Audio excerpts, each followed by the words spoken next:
What's up, fight fans? This is Kurt DeVille with Counterpunch Boxing News, and I have some new news concerning Bob Arum. Bob Arum immediately trolls Dillian Whyte following his stunning defeat to Alexander Povetkin. You know the roasts, you know the clowns, you know the trolls will begin, and it's just beginning. So, challengers in waiting opting to stay active and jeopardizing their title shots in the norm in combat sports. The UFC saw with Tony Ferguson and Joanne Calderwood. Now boxing has gotten its version of the same with Dillian Whyte, opting to put his interim belt on the line against Alexander Povetkin. Okay. Whyte was to challenge WBC champion Tyson Fury, but it doesn't seem likely now. The Gypsy Kings promoter Bob Arum has reacted to the body snatcher's earliest professional career setback. He wrote, Dillian Whyte was so busy fighting for his WBC mandatory position that he didn't see Povetkin's uppercut, which knocked him cold on his ass. Wow. You know, Tyson Fury, Bob Arum, and others react to Dillian Whyte's devastating loss to Alexander Povetkin. Whyte should have focused completely on his opponent rather than worrying about the champion.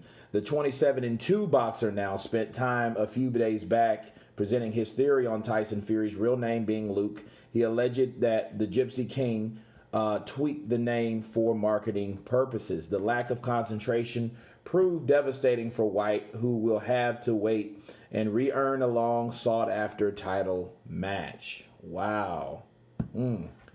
Look, we know this was coming.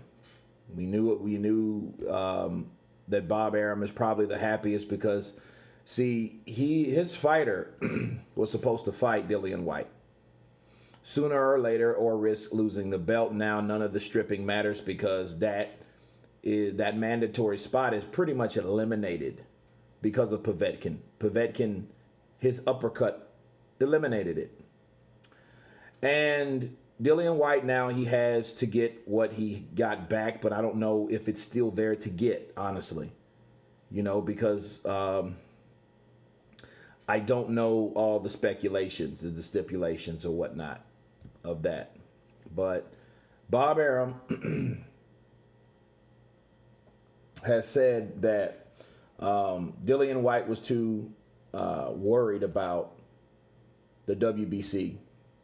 And the question I have for you guys is, was Mauricio Sulaiman and Frank Warren and all those guys that are talking about pushing the fight back, do you think that was strategy? Do you think that was just coincidental that these guys were all of a sudden talking about a fight with Dillian Whyte before or right before his fight with Povetkin?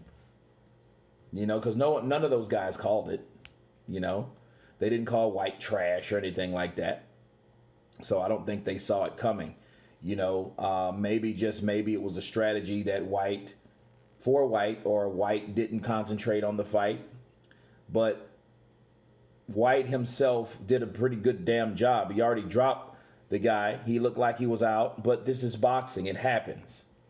You know, Bob Arum also says Pulev will KO Joshua next. London bridges are falling. So Bob Arum is really attacking the UK fighters.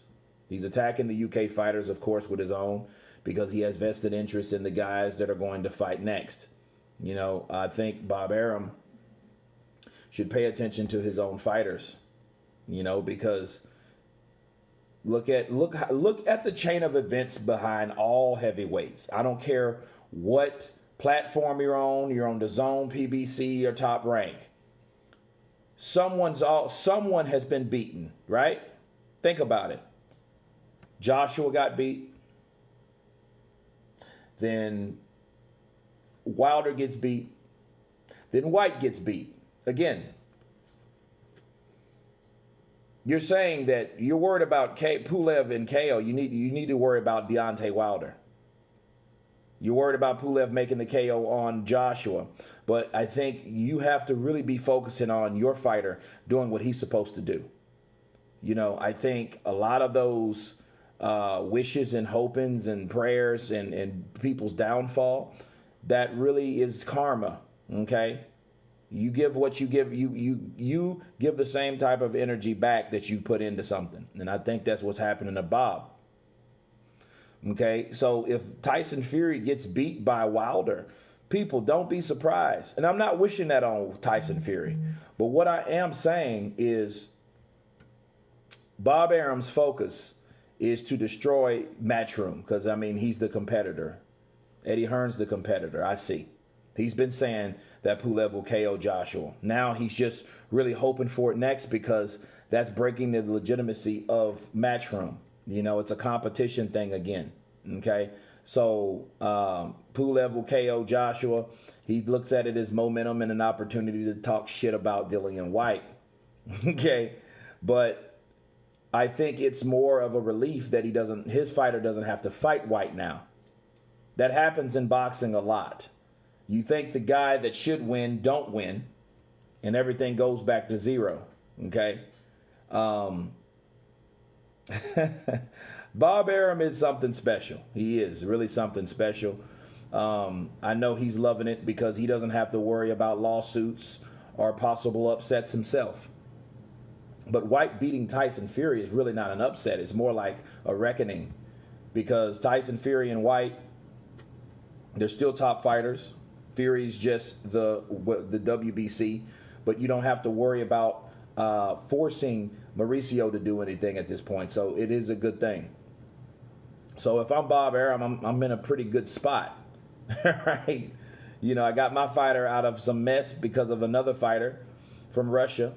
And now we just have to focus on Tyson Fury and Deontay Wilder. But anyway, Bob Arum says that the London bridges are falling. He says that Anthony Joshua would be knocked out next. My advice to Joshua, counterpunching that, I think that he really has to focus on his opponent. Don't focus on a Tyson Fury fight because obviously Tyson has a gypsy curse or a gypsy jinx about him. You know, but that's anybody that you look past. If you keep looking forward to the future instead of the present, those type of things will happen. And again, while Whyte did a good job, he was beating the shit out of Povetkin. Okay, so it's just a setback. It's not over, but Bob Arum thinks it is for all of those fighters from Matchroom. You guys tell me what you think about Bob Arum. Of course, please subscribe. And you guys been Counterpunch. Peace.